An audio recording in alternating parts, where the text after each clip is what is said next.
Hey, everyone. I never thought I'd post here, but something in my gut has been screaming for weeks, and now I know why. My girlfriend, let's call her Lena, and I have been together for 4 years. We lived together for 2. Everything seemed fine until recently. She started spending work nights at her friend's place, guarded her phone, and snapping at me for harmless questions. I kept telling myself she was stressed, that things would go back to normal. But normal wasn't coming back. And the first real sign was something so small, I almost missed it. It happened on a Tuesday night. Lena came home late, way too dressed up for staying at a friend's. Hair perfect, makeup fresh, outfit I'd never seen before. She tossed her purse on the counter, and her phone buzzed. She lunged for it like it was a bomb. I caught the notification before she could flip it over. Can't wait for Thursday. Same place. No name, just a heart emoji. My stomach dropped, but she laughed it off. Oh, that's Maya. Inside joke. Sure, Maya, with a heart. I wanted to believe her, and for one more night, I did. But the truth was already leaking through the cracks. The next day, Lena left her laptop open while getting ready for work. She never leaves devices unattended, ever. Curiosity got the better of me. I didn't snoop. The message popped up on its own. I miss you already. Last night was worth the risk. Not Maya. Not even close. A man's name sat at the top of the chat. I froze. When Lena came back into the room, she saw the message still glowing on the screen. Her face drained for half a second. Then she plastered on a smile. That's, a co-worker joke gone wrong. I didn't argue. I just nodded, because at that moment, I realized 2 things. She was lying. She was very, very practiced at it. But I needed more than a stray message. I needed the truth. And the universe delivered it faster than I expected. 2 days later, Lena asked me to grab her jacket from the car. Simple enough. Except when I opened the door, something fell out of the pocket and landed at my feet. A hotel room key card. Not for a chain we'd ever stayed at. Not for anything work-related. And definitely not for Maya's place. My heart thudded in my chest. I picked it up, turned it over, and there was a handwritten number on the back. A room number. 409. When I walked inside, key card in hand, Lena saw it instantly. Her eyes widened, not with guilt, with rage. Why were you going through my things? She snapped. I wasn't, I said quietly. It fell out. She launched into a story so ridiculous, I almost laughed. It's my co-worker's. He lost it. I was just holding it for him. 3 excuses in under 10 seconds. Too fast. Too desperate. Too familiar. She stormed out of the room before I could say anything else, which only confirmed what I already knew. The truth wasn't just knocking on the door. It was breaking in. That night, Lena went to run errands, which apparently now took 3 hours. She left her phone charging on the nightstand, something she never does. Half an hour later, it rang. I didn't touch it. I didn't need to. It answered the voicemail on speaker. A man's voice filled the bedroom. Hey, beautiful. I'm at the hotel now. Same room as last time. Hope you can sneak out early. I miss you. My hands went cold. Then he added, Did he buy your story about working late? Text me when you're on the way. I just sat there, staring at the wall, letting the words sink in. When Lena came home, humming, acting like nothing was wrong, she froze the second she saw her phone. You listened to my private messages? She shouted. I shook my head. You left it on speaker. Her face twisted, searching for the right lie, the right angle, the right manipulation. But this time I didn't flinch, and she knew she'd lost control. I stood in the doorway, arms crossed, phone still in my hand. Who was that? I asked. Lena didn't blink, didn't hesitate, didn't show an ounce of remorse. It was a prank, she snapped. My co-workers joke around like that. A man invited you to the same hotel room as last time, I said. That's not a prank. She rolled her eyes dramatically. You're overreacting. You always do this. This is why I don't tell you things. You twist everything. There it was. The gaslighting. The blame shifting. The reality rewrites. I stayed calm. So you weren't at a hotel? No. You weren't with this guy? No. You didn't lie to me? Of course not. Her voice cracked on that last one, but she forced confidence back into it. Then she tried a new angle. If you loved me, you'd trust me. I almost laughed. If you loved me, I said quietly, you wouldn't make trusting you impossible. Her jaw tightened. Her eyes darted away. For the first time, she knew the lies weren't landing. And for the first time, I wasn't swallowing them. Lena stormed out of the room, slamming doors like it was a performance. I stayed where I was, trying to breathe through the chaos in my chest. 10 minutes later, someone knocked on the front door. I thought it was a neighbor complaining about the noise. I was very wrong. A tall guy stood there, early 30s, expensive cologne, nice jacket. He looked surprised to see me. Is Lena here? He asked. My stomach dropped. Who are you? He sighed. I'm someone she's been seeing. I didn't move, didn't yell, didn't even blink. He continued, voice low. She told me you were basically broken up, that you were sleeping in separate rooms, that she was trying to let you down easy. I felt something inside me crack, not from the cheating, but from realizing how thoroughly she'd rewritten our lives to other people. Then he looked at me with genuine concern. She also said you might get violent if you found out. That's why I came. I wanted to make sure she was safe. I actually laughed. Me? Violent? I barely even raised my voice in years. He frowned. So that was a lie too? All of it, I said. Every word. He rubbed his face with both hands. Jesus, I knew something felt off. I didn't know she had a boyfriend still living here. Fiancé, I corrected quietly. His face fell. Man, I'm sorry. But the apology didn't matter. What mattered was the next thing he said. She wasn't just seeing me. My stomach twisted. Meaning? I asked. He hesitated. There's another guy. Someone she met at work. I only found out because she mixed up our schedules. Schedules. She had schedules. My relationship wasn't just compromised. It was crowded. I stood there in the doorway, cold air rushing in, staring at this guy who looked just as blindsided as I felt. He shifted uncomfortably. I'm not trying to make this worse, he said. But, yeah, she's been seeing someone else too, a co-worker. I only know because she accidentally sent me a message meant for him. My throat tightened. What kind of message? He hesitated, then answered honestly. Something like, can't wait to sneak away again. Last night was perfect. And she added a winking emoji. A winking emoji. She had signature emojis for different men. Before I could speak, Lena appeared behind me. Her eyes widened when she saw him. What are you doing here? She snapped. He crossed his arms. You told me you'd tell him today. Her face twisted into something I'd never seen before. Not guilt, not fear, but rage at losing control. You weren't supposed to come here, she hissed. You're ruining everything. Then she turned to me, instantly transforming her expression into wounded innocence. He's lying, she said. He's obsessed with me. I tried to let him down, and he... Stop, I said softly. She froze. The other guy stepped back, shaking his head. Unbelievable. You're still trying to spin this.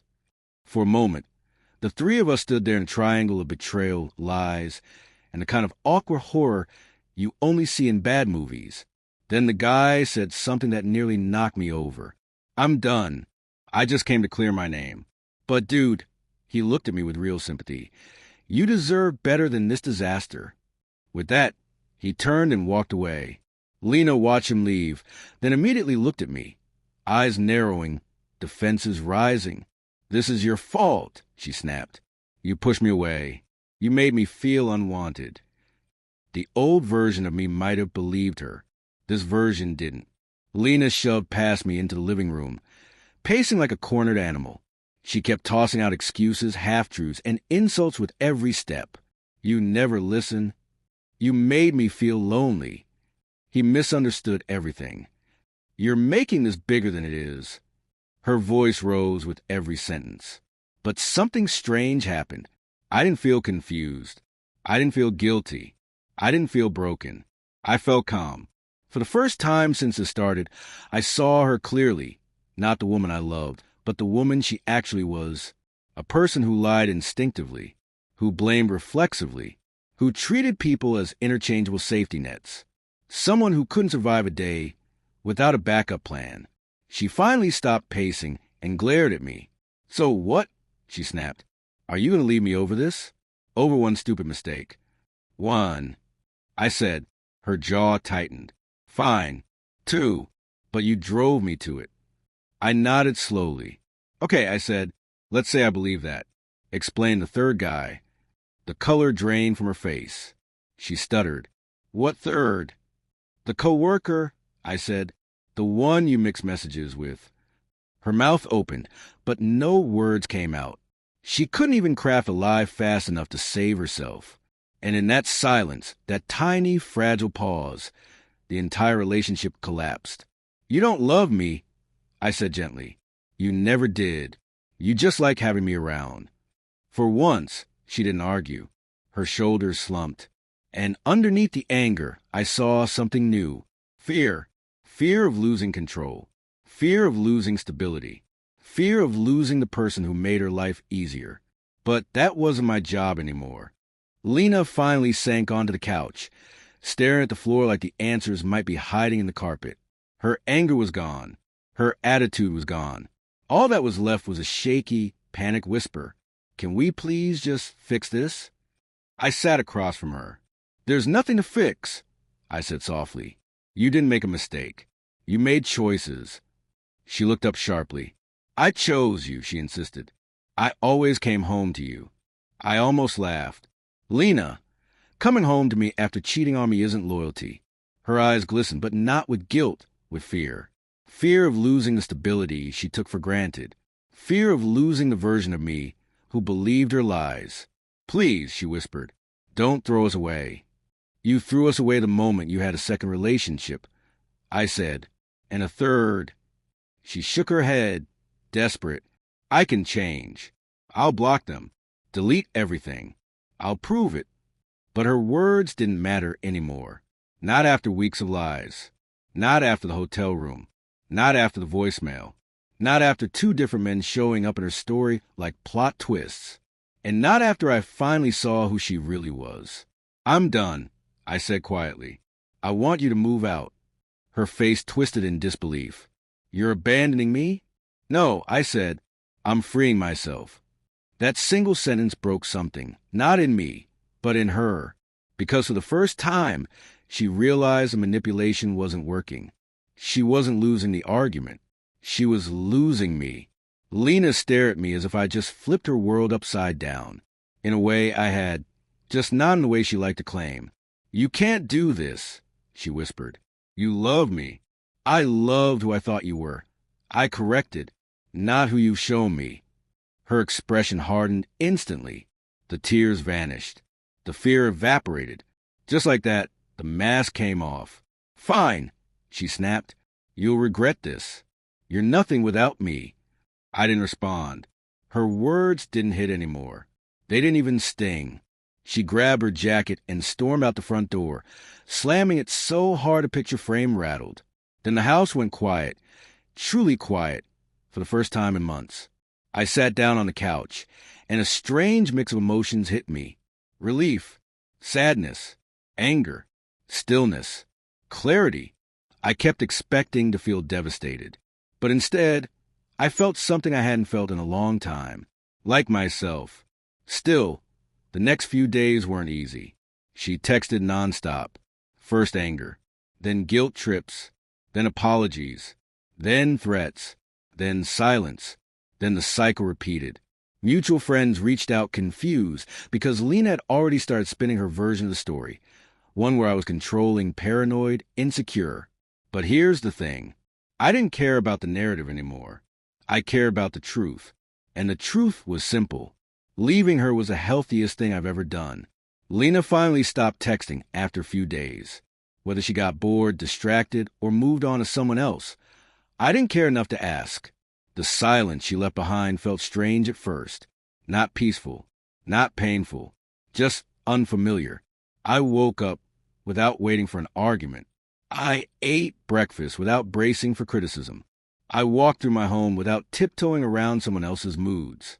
Slowly, I started noticing how much of myself I'd been shrinking to keep her comfortable. I reconnected with friends I'd pulled away from because they didn't like her. Turns out, they didn't like how much she changed me. I talked to my family more. I slept better. I even picked up old hobbies I'd abandoned because she called them childish. Each day felt like peeling off another layer she'd wrapped around me. Then one evening, I opened my phone and scrolled through old photos of us. Not to torture myself, but to understand. And for the first time, I saw what had been there all along. I looked happy. She looked performing. Her smiles never touched her eyes in any picture where she didn't know the camera was on. That realization didn't hurt. It clarified. Because losing someone who only pretended to love you isn't a tragedy. It's a release. Days turned into a couple of weeks, and something unexpected happened. I stopped checking my phone to see if she'd reached out. Not because I was trying to move on, but because I genuinely didn't think about her anymore. The space she used to fill with chaos slowly filled with peace. I cleaned the apartment. Not the angry. I need her gone cleaning. The calm, deliberate kind where you make a space yours again. I rearranged the living room. Bought new sheets. Opened the windows more often. It felt symbolic. Somehow, letting fresh air replace the stale tension she'd left behind. I also started journaling. Something I never thought I'd do. Just a few lines a day about what I felt, what I realized, what I wanted next in life. One night I wrote, I didn't lose her. I lost the illusion of her. And that simple sentence unlocked something in me. Because the truth was clear now. She didn't destroy me. She revealed me. The part of me that had been asleep, quiet, waiting for honesty. I met up with friends again. Laughed more freely. Stopped rehearsing conversations in my head. Healing wasn't dramatic. It wasn't cinematic. It was small moments of recognizing myself again. Moments of choosing calm over chaos. Moments of being proud of who I was becoming. And as I sat there, late at night in a home that finally felt safe, I realized I hadn't just survived her. I'd outgrown her. Just when everything felt steady again, Lena resurfaced, as people like her always do. Late one evening, I got a long, dramatic text. I've been doing a lot of thinking. I know I messed up, but losing you made me realize how much I want to fix things. Can we meet? Just to talk. Omi might have said yes. Omi wanted to understand, to fix, to help, but he'll me read the message differently. It wasn't love. It was discomfort. She missed stability, not me. Still, I agreed to one meeting. Not for her, but for closure I didn't realize I needed. We met at a quiet cafe. She showed up looking fragile. Softer clothes, shaky hands, eyes glossy. She started with all the classics. I'm sorry. I wasn't myself. I was scared. It didn't mean anything. You were the only real thing in my life. Then she reached across the table and whispered, I just want another chance. I pulled my hand back gently. Lena, I don't think you're a bad person. I said, but you're not someone I can build a future with. Her face shifted instantly. The softness vanished. The tears dried. The mask fell off. So that's it? She snapped. You think you'll find someone better? Someone honest. I said calmly. Yes. She scoffed. You'll regret this. I stood. I already regret staying as long as I did. That ended it. She walked out without another word. And for the first time, her departure didn't leave a hole behind. It left room. Life didn't magically transform after Lena left. There was no dramatic sunrise, no triumphant soundtrack, no epiphany that made everything click at once. But there was clarity. The kind you only get after stepping out of fog you didn't realize had surrounded you. Here's what I learned. 1, if someone's behavior feels wrong, it usually is. Your gut isn't paranoid, it's protective. Lena didn't just cheat. She lied effortlessly, instinctively, reflexively. My intuition saw the truth long before I did. 2, manipulators don't fear losing you. They fear losing control of you. Every apology she offered came with a hook. Every excuse came with a rewrite of reality. Once I stopped believing the script, the entire performance collapsed. 3.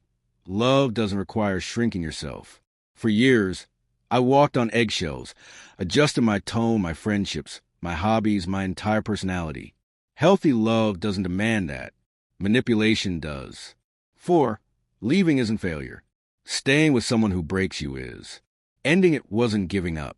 Ending it was choosing peace over chaos, truth over illusion, respect over desperation. 5. Healing happens in small, quiet ways, not in big gestures or dramatic realizations, but in the moment you wake up and don't think about them first. In the moment you laugh again without feeling guilty. In the moment your home feels like yours again. If anyone reading this is in a similar situation, here's my honest advice. Don't stay out of fear. Don't settle out of habit. Don't confuse manipulation with passion. You don't deserve to be someone's second choice, backup plan, or emotional crutch. You deserve honesty. You deserve stability. You deserve peace. And sometimes that peace comes not from holding on, but from finally letting go.